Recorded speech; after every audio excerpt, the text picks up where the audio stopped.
ನಮಸ್ತೆ. ಕತೆಗಳಿಂದ ಪರಿವರ್ತನೆಗೆ ಸ್ವಾಗತ. Same book. ಇವತ್ತು ಕರುಣಾಳು ಬಾ ಬೆಳಕ್ಕೆ ಬುಕ್ಕಿಂದ ಒಂದು ಚಾಪ್ಟರ್ ತೊಗೋತಾ ಇದ್ದೀನಿ. ಚಾಪ್ಟರ್ ಹೆಸರು ಅಸ್ತಿತ್ವದ 2 ಭಾಗಗಳು ಅಂತ. ಭಗವಾನ್ ಬುದ್ಧ ಇದ್ದಾರಲ್ವಾ, ಅವ್ರದ್ದೊಂದು ಚಾಪ್ಟರ್ ಇದು. ನೋಡೋಣ. ಒಂದು ದಿನ ಭಗವಾನ್ ಬುದ್ಧ ಬೋಧಿ ವೃಕ್ಷದ ಕೆಳಗೆ ಕುಳಿತಿರ್ತಾರೆ. ಭಗವಾನ್ ಬುದ್ಧ ಇದ್ದಾರಲ್ವಾ, ಅವರು ಬೋಧಿ ವೃಕ್ಷದ ಕೆಳಗೆ ಕೂತ್ಕೊಂಡಿರ್ತಾರೆ. ಅವರ ಮುಖದಲ್ಲಿ ಸದಾ ತುಳುಕಾಡುತ್ತಿದ್ದ ಪ್ರಸನ್ನತೆ ಎದ್ದು ಕಾಣುತ್ತಿತ್ತು. ಯಾರು ಬಂದು ಏನು ಹೇಳಿದರೂ ಅವರ ಮುಖದಲ್ಲಿ ಪ್ರಸನ್ನತೆ ಮಾತ್ರ ಬದಲಾಗುತ್ತಿರಲಿಲ್ಲ. ಯಾರು ಏನೇ ಬಂದು ಕಷ್ಟ ಹೇಳಲಿ, ಏನೇ ಒಂದು ತೊಂದರೆ ಹೇಳಲಿ, ಅಥವಾ ಯಾರು ಬಂದು ಏನೇ ಒಂದು ವಿಷಯ ಹೇಳಿದ್ರು ಅವ್ರ ಮುಖದಲ್ಲಿರ್ತಕ್ಕಂಥ ಆ ಪ್ರಸನ್ನತೆ, ಆ ಪ್ರಶಾಂತತೆ ಇದೆಯಲ್ಲ, ಅದು ಮಾತ್ರ ಚೇಂಜ್ ಆಗ್ತಾ ಇರಲಿಲ್ಲ. ಕೆಲ ಶಿಷ್ಯರು ಬಂದು ಸಂತೋಷದ ವಿಷಯಗಳನ್ನು ಹೇಳಿಕೊಂಡರು. ಒಬ್ಬ ಗೃಹಸ್ಥ ಬಂದು ಮನೆಯಲ್ಲಿ ಸಾವು ಆದ ಸಂಗತಿ ಹೇಳಿ ಕಣ್ಣೀರಿಡ್ತಾರೆ. ಬುದ್ಧ ಅವನಿಗೆ ಸಾಂತ್ವನ ಹೇಳುವಾಗ ಅವನ ಕಣ್ಣಿಂದ ಸಹಾನುಭೂತಿ ಒಸರುತ್ತಿತ್ತು. ಅಂದರೆ ಒಬ್ಬ ಮನುಷ್ಯ ಬಂದು ಕೆಲವರು ಬಂದು ಏನು ಮಾಡಿದರು, ಸಂತೋಷದ ವಿಷಯ ಹೇಳಿದರು. ಇನ್ನೊಬ್ಬ ಬಂದು ಏನು ಹೇಳ್ದ, ತನ್ನ ಮನೆಯಲ್ಲಿ ಒಂದು ಸಾವಾಗಿದೆ ಅಂತ ಹೇಳಿ ತುಂಬ ಬೇಜಾರು ಮಾಡ್ತಾ ಅಳ್ತಾ ವಿಷಯನ ಬುದ್ಧನ ಹತ್ರ ಹೇಳ್ತಾನೆ. ಅದಕ್ಕೆ ಬುದ್ಧ ಏನು ಮಾಡ್ತಾರೆ, ಅವನಿಗೆ ಸಾಂತ್ವನ ಹೇಳುವಾಗ ಅವರಿಗೂ ನೋವಾಗೋದು ಬುದ್ಧನ ಕಣ್ಣಲ್ಲೂ ಆ ನೋವು ಕಾಣ್ತಾ ಇರುತ್ತೆ, ಮನಸ್ಸಿಗೆ ನೋವಾಗುತ್ತೆ. ಅದರಲ್ಲೇ ಅವರಿಗೆ ಸಾಂತ್ವನ ಹೇಳ್ತಾರೆ, ಅಂದರೆ ಸಮಾಧಾನ ಮಾಡ್ತಾರೆ ಬಂದ ವ್ಯಕ್ತಿಗೆ ಹೇಳು ಹಸಿರು. ಆದರೆ ಆ ವ್ಯಕ್ತಿ ಹೋದ್ಮೇಲೆ ಮತ್ತೆ ಮುಖದಲ್ಲಿ ಅದೇ ಪ್ರಸನ್ನ ಭಾವ, ಅದೇ ಪ್ರಶಾಂತತೆ ಬುದ್ಧರಲ್ಲಿ ಕಾಣಿಸ್ತಾ ಇತ್ತು ಮುಖದಲ್ಲಿ. ಆಗ ಬಂದ ದೇವದತ್ತ. ಒಬ್ಬ ದೇವದತ್ತ ಬರ್ತಾನೆ. ಅವನು ಯಾರು ಅಂದರೆ ಆ ಪಟ್ಟಣದ ಶ್ರೀಮಂತ ವ್ಯಾಪಾರಿಯ ಏಕಮಾತ್ರ ಪುತ್ರ. ಆ ಊರಲ್ಲಿ ತುಂಬ ಶ್ರೀಮಂತ ವ್ಯಾಪಾರಿ ಇರ್ತಾನೆ. ಅವರಿಗೊಬ್ಬನೇ ಒಬ್ಬ ಮಗ ಇರ್ತಾನೆ. ಅವನ ಹೆಸರೇ ದೇವದತ್ತ. ಆತ ಪ್ರತಿದಿನ ಬುದ್ಧನ ಪ್ರವಚನ ಕೇಳ್ತಾ ಇರ್ತಾನೆ. ಅವನು ದೇವದತ್ತ ಕೇಳಿ ಅವನಿಗೆ ಒಂಥರ ತುಂಬ ಇನ್ಸ್ಪೈರ್ ಆಗುತ್ತೆ. ಬುದ್ಧನ ಪ್ರತಿದಿನ ಬುದ್ಧನ ಪ್ರವಚನ ಕೇಳಿ ಇನ್ಸ್ಪೈರ್ ಆಗುತ್ತೆ. ನಾನು ಬುದ್ಧನ ಜೊತೆನೇ ಇದ್ಬಿಡ್ಬೇಕು, ಬುದ್ಧನ ಸೇವೆ ಮಾಡ್ಕೊತ ಇದ್ಬಿಡ್ಬೇಕು, ಬುದ್ಧನನ್ನು ಗುರುವಾಗಿ ಸ್ವೀಕರಿಸ್ಬಿಡ್ಬೇಕು, ನಾನು ಬುದ್ಧನ ಶಿಷ್ಯನಾಗಬೇಕು ಅಂತ ಹೇಳಿ ಅವನಿಗೆ ಅನಿಸುತ್ತೆ. ಆಗ ಬಂದವನೇ ಬುದ್ಧನ ಹತ್ರ ಪ್ರಣಾಮಗಳನ್ನು ಸಲ್ಲಿಸಿ ಕೈ ಮುಗಿದು ನಿಂತ್ಕೊಳ್ತಾನೆ. ಬುದ್ಧ ಮುಗುಳ್ನಕ್ಕು, ಏನಾದರೂ ವಿಷವಿದೆಯೇ ದೇವದತ್ತ ಅಂತ ಕೇಳ್ತಾರೆ. ಎಂದು ಕೇಳ್ತಾನೆ. ಆಗ ದೇವದತ್ತ ಹೇಳ್ತಾನೆ, ಭಗವಾನ್, ನಾನು ನಿಮ್ಮ ರಕ್ಷೆಯಿಂದ ಬಹುದಿನ ಹೊರಗಿರಲಾರೆ. ನನ್ನನ್ನು ದಯವಿಟ್ಟು ನಿಮ್ಮ ಶಿಷ್ಯನಾಗಿ ಸ್ವೀಕರಿಸಿ ಅಂತ ಆ ದೇವದತ್ತ ಹೇಳ್ತಾನೆ. ದೇವದತ್ತ ಬಂದು ಬುದ್ಧನ ಎದುರುಗಡೆ ನಿಂತ್ಕೊಂಡಾಗ ಅವನು ಕೇಳ್ತಾನೆ, ಏನು ದೇವದತ್ತ ಬಂದಿದೆಯಲ್ಲ, ಏನು ವಿಷಯ ಅಂತ ಕೇಳ್ತಾನೆ. ಆಗ ಆ ದೇವದತ್ತ ಹೇಳ್ತಾನೆ, ಗುರುಗಳೇ, ನಿಮ್ಮ ಹತ್ರ ನಿಮ್ಮನ್ನು ಬಿಟ್ಟು ನಾನು ತುಂಬ ದಿನ ಹೊರಗಿರಲಾರೆ, ದಯವಿಟ್ಟು ನನ್ನ ಶಿಷ್ಯನಾಗಿ ಸ್ವೀಕರಿಸಿ ಅಂತ ಆ ದೇವದತ್ತ ಬುದ್ಧನ ಹತ್ರ ಹೇಳ್ತಾರೆ. ಆಗ ಬುದ್ಧ ಏನು ಹೇಳ್ತಾರೆ ನೋಡೋಣ. ಆಗ ಹೊರಗೆ ದಯವಿಟ್ಟು ನನ್ನನ್ನು ಶಿಷ್ಯನಾಗಿ ಸ್ವೀಕರಿಸಿ ನನಗೆ ದೀಕ್ಷೆ ಕೊಡಿ ಅಂತ ಕೇಳ್ತಾನೆ ಅವನು ದೇವದತ್ತ. ಬುದ್ಧ ಮತ್ತೆ ಅದೇ ಮಂದಹಾಸವನ್ನು ಬೀರಿ, ಅಯ್ಯ ದೇವದತ್ತ, ನಾಳೆ ಬೆಳಗ್ಗೆ ಸರಿಯಾಗಿ 4 ಗಂಟೆಗೆ ನೀನು ಇಲ್ಲಿಗೆ ಬಾ ಅಂತ ಹೇಳ್ತಾರೆ. ಆಗ ತರುಣನಿಗೆ ನಂಬಲು ಸಾಧ್ಯವಾಗಲಿಲ್ಲ. ಯಾಕೆಂದರೆ ಇಷ್ಟು ಬೇಗ ಬುದ್ಧ ತಮ್ಮ ಶಿಷ್ಯನಾಗಿ ನನ್ನನ್ನು ಸ್ವೀಕರಿಸಲು ಇಷ್ಟು ಬೇಗ ಒಪ್ಕೊಂಡ್ಬಿಟ್ರಲ್ಲ ಅಂಥೇಳಿ ಅವನಿಗೆ ಆಶ್ಚರ್ಯ ಆಗುತ್ತೆ ದೇವದತ್ತನಿಗೆ. ಯಾರಿಗೂ ಇಷ್ಟು ಬೇಗ ಶಿಷ್ಯನಾಗಿ ಒಪ್ಕೊಳ್ಳಲ್ಲ ಇವರು, ಏನಾರು ಒಂದು ಹೇಳ್ತಾರೆ, ಇದನ್ನು ಮಾಡು, ಹಂಗಾದ್ರೆ ಶಿಷ್ಯನಾಗಿ ಸ್ವೀಕರಿಸ್ತೀನಿ ಅಂತ. ಆದರೆ ನಾನು ಕೇಳಿದ ತಕ್ಷಣವೇ ಇವ್ರು ಬುದ್ಧ ಒಪ್ಕೊಂಡ್ಬಿಟ್ರಲ್ಲ ಅಂತ ಅವನಿಗೆ ದೇವದತ್ತನಿಗೆ ಆಶ್ಚರ್ಯ ಆಗುತ್ತೆ. ಆಯಿತು ಪ್ರಭು, ಸರಿಯಾಗಿ ನಾಳೆ 4 ಗಂಟೆಗೆ ಬರ್ತೇನೆ ಅಂತ ದೇವದತ್ತ ಹಿಗ್ಗಿನಿಂದ ಖುಷಿಯಾಗಿ ಹೇಳ್ಬಿಡ್ತಾನೆ. ಆಗ ಇವರು ಬುದ್ಧ ಹೇಳ್ತಾರೆ, ದೇವದತ್ತ, ಇನ್ನೊಂದು ಮಾತನ್ನು ಸರಿಯಾಗಿ ನೆನಪಿಟ್ಟುಕೋ. ನೀನು ನಾಳೆ ಬರುವಾಗ ಒಬ್ಬನೇ ಬರಬೇಕು. ನಿನ್ನ ಜೊತೆ ಜನರ ಗುಂಪನ್ನು ಕರೆದುಕೊಂಡು ಬರಬೇಡ ಅಂತ ನುಡಿದ. ಯಾರು? ಬುದ್ಧ ಹೇಳಿದ್ರು.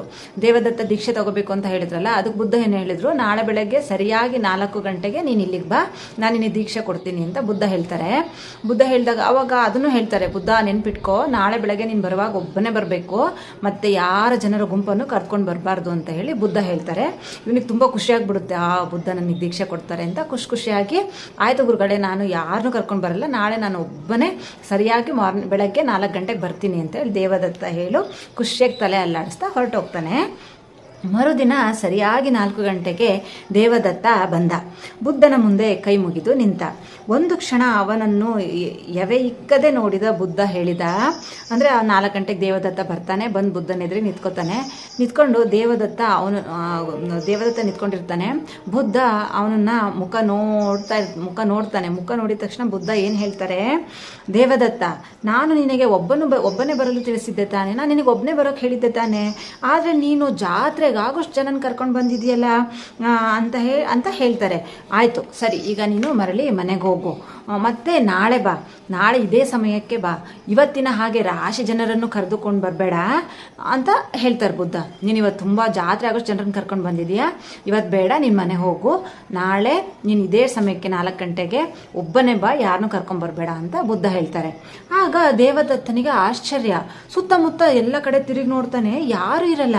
ಇಲ್ಲ ಭಗವಾನ್, ನೀವು ಹೇಳಿದ ಹಾಗೆ ನಾನು ಒಬ್ಬನೇ ಬಂದಿದ್ದೇನೆ, ನನ್ನೊಂದಿಗೆ ಯಾರೂ ಇಲ್ಲ ಎಂದು ನಮ್ರವಾಗಿ ಹೇಳ್ತಾನೆ ದೇವದತ್ತ.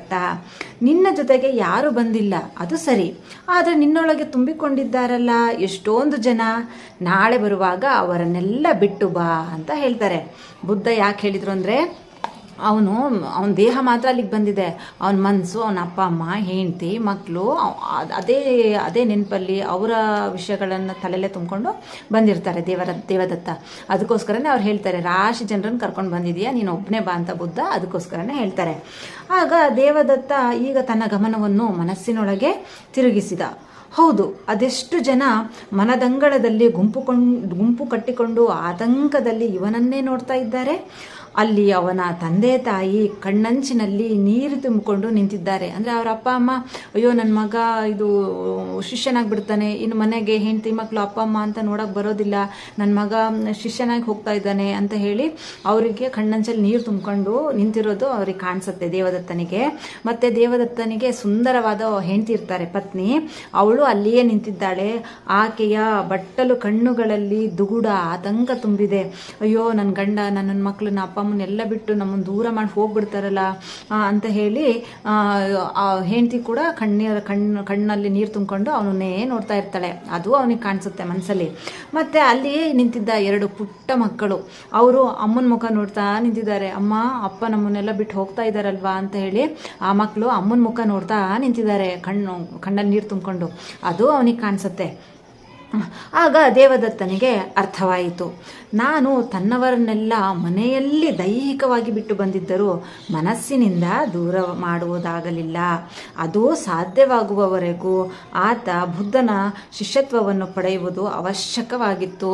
ಅಂದರೆ ಬುದ್ಧ ಯಾಕೆ ಹೇಳಿದರು ಅಂದರೆ, ನೀನು ಒಬ್ಬನೇ ಬರಬೇಕು ಅಂದರೆ ಮನಸ್ಸಿಂದ ಸಹ ನಮ್ಮವ್ರನ್ನ ನಾವು ಬಿಟ್ಟು ಬರಬೇಕು. ದೇಹ ಮಾತ್ರ ಬಂದು ಮನಸ್ಸು ಮಾತ್ರ ಅಪ್ಪ ಅಮ್ಮ ಹೆಂಡತಿ ಮಕ್ಕಳು ಸಂಸಾರ ಅಂತ ಅದೇ ಕಡೆ ಯೋಚನೆ ಮಾಡ್ತಾ ಇದ್ದರೆ ಅದಾಗಲ್ಲ ಅಂತ ಹೇಳಿ ಬುದ್ಧ ಹೇಳಿರ್ತಾರಲ್ವ, ಅದು ಅವನಿಗೆ ಗೊತ್ತಾಗುತ್ತೆ. ಓ ಹೌದು, ನಾನು ಬಂದಿದ್ದೀನಿ ಮಾತ್ರ, ಆದರೆ ನನ್ನ ಮನಸ್ಸಲ್ಲಿ ನನ್ನ ಫ್ಯಾಮಿಲಿ ಇದೆ, ನನ್ನ ಸಂಸಾರ, ನನ್ನ ಕುಟುಂಬದವರು ಎಲ್ಲರೂ ಇದ್ದಾರೆ ಅಂತ ಅವನಿಗೆ ಅರ್ಥ ಆಗುತ್ತೆ. ಅರ್ಥ ಆದಾಗ ಆಮೇಲೆ ಸುಮಾರು 2 ವರ್ಷಗಳ ಕಾಲ ಅವನು ವಾಪಸ್ ಹೋಗ್ತಾನೆ ಮನೆಗೆ. ಸುಮಾರು 2 ವರ್ಷಗಳ ಕಾಲ ಪ್ರಯತ್ನಿಸಿ ಮನಸ್ಸನ್ನು ನಿಗ್ರಹಿಸಿ ಕೊನೆಗೊಮ್ಮೆ ಬುದ್ಧನ ಮುಂದೆ ಬಂದು ನಿಲ್ತಾನೆ. ಯಾರು? ದೇವದತ್ತ. ಅವಾಗ ಅವ್ರಂಗೆ ಹೇಳ್ತಾರಲ್ವ ಗುರುಗಳು, ನಿನ್ನ ಮನಸ್ಸು ತುಂಬ ಜನ ಕರ್ಕೊಂಡ್ಬಂದಿದ್ಯಾ ಅಂತ. ಅದು ಅವನಿಗೂ ಅರಿವಾಗುತ್ತೆ, ನನ್ನ ಫ್ಯಾಮಿಲಿ ಜೊತೆ ನನ್ನ ಮನಸ್ಸಲ್ಲಿದ್ದಾರೆ ಫ್ಯಾಮಿಲಿ ಅಂತ. ಆಗ ಅವನು ಸರಿ ಅಂತ ಹೇಳಿ ವಾಪಸ್ ಹೋಗಿ 2 ವರ್ಷ ಸತತವಾಗಿ 2 ವರ್ಷ ಪ್ರಯತ್ನ ಪಡ್ತಾನೆ. ತನ್ನ ಮನಸ್ಸನ್ನು ನಿಗ್ರಹ ಮಾಡ್ಕೊಳ್ಳೋದಕ್ಕೆ, ಏಕಾಗ್ರತೆಗೆ, ಸಮಸ್ಥಿತಿ ತಗೋಬರೋಕ್ಕೆ, ಅಟ್ಯಾಚ್ಮೆಂಟಿಂದ ದೂರ ಆಗೋಕ್ಕೆ 2 ವರ್ಷ ಸತತವಾಗಿ 2 ವರ್ಷ ಪ್ರಯತ್ನ ಪಡ್ತಾನೆ. 2 ವರ್ಷ ಪ್ರಯತ್ನ ಪಟ್ಟ ಆದಮೇಲೆ 2 ವರ್ಷ ಆದಮೇಲೆ ಬಂದು ನಿಲ್ತಾನೆ. ಭಗವಾನ್ ನಾನೀಗ ಒಬ್ಬನೇ ಬಂದಿದ್ದೇನೆ ಅಂತ ದೇವದತ್ತ ಬುದ್ಧರ ಮುಂದೆ ಹೇಳ್ತಾರೆ ಎಂದ. ಬುದ್ಧ ಅವನ ಮುಖ ನೋಡಿ ನಕ್ಕು ಆನಂದಿಸಿ ಸ್ವೀಕರಿಸಿದ. ಬುದ್ಧನಿಗೆ ಗೊತ್ತಾಯಿತು, ಓ ಇವಾಗ ಇವನು ಒಬ್ಬನೇ ಬಂದಿದ್ದಾನೆ, ಇವಾಗ ಇವನು ಕರೆಕ್ಟಾಗಿದ್ದಾನೆ, ಸರಿಯಾಗಿದ್ದಾನೆ ಶಿಷ್ಯ ಆಗೋದಕ್ಕೆ ಅಂತ ಹೇಳಿ ಅವರು ಸ್ವೀಕರಿಸ್ತಾರೆ. ಬುದ್ಧ ದೇವದತ್ತನನ್ನು ಶಿಷ್ಯನಾಗಿ ಸ್ವೀಕರಿಸ್ತಾರೆ. ಲಾಸ್ಟಲ್ಲಿ ಗುರುರಾಜ್ ಕರ್ಜಿಗೆ ಸರ್ ಏನು ಹೇಳಿದ್ದಾರೆ ಅಂದರೆ, ಸಾಮಾನ್ಯವಾಗಿ ದೇಹ ಮತ್ತು ಮನಸ್ಸುಗಳು ಎರಡಾಗಿ ಕೆಲಸ ಮಾಡುತ್ತವೆ. ದೇಹ ಏನನ್ನೋ ಮಾಡುವಾಗ ಮನಸ್ಸು ಮತ್ತೇನನ್ನೋ ಚಿಂತಿಸುತ್ತದೆ. ನಮ್ಮ ಅಸ್ತಿತ್ವದ 2 ಭಾಗಗಳು ಎಲ್ಲಿಯವರೆಗೆ ಬೇರೆ ಬೇರೆಯಾಗಿ ಕೆಲಸ ಮಾಡುತ್ತವೋ ಅಲ್ಲಿಯವರೆಗೆ ಶ್ರೇಷ್ಠ ಕಾರ್ಯವನ್ನು ಸಾಧಿಸಲು ಸಾಧ್ಯವಿಲ್ಲ. ಯಾವತ್ತು 2 ಏಕೀಭವಿಸಿ ಕಾರ್ಯ ಮಾಡುತ್ತವೋ ಅದು ನಾವೇ ಬೆರಗು ಪಟ್ಟುಕೊಳ್ಳುವಂತಹ ಸಾಧನೆಯಾಗುತ್ತೆ. ಆಗುತ್ತವೆ. ಮಹೋತ್ತರ ಸಾಧನೆಗೆ ಮೂಲಗೊಟ್ಟು ಇದೆ ಅಂತ ಹೇಳಿ ಗುರುರಾಜ್ ಕರ್ಜಗಿ ಸರ್ ಹೇಳ್ತಾ ಇದ್ದಾರೆ.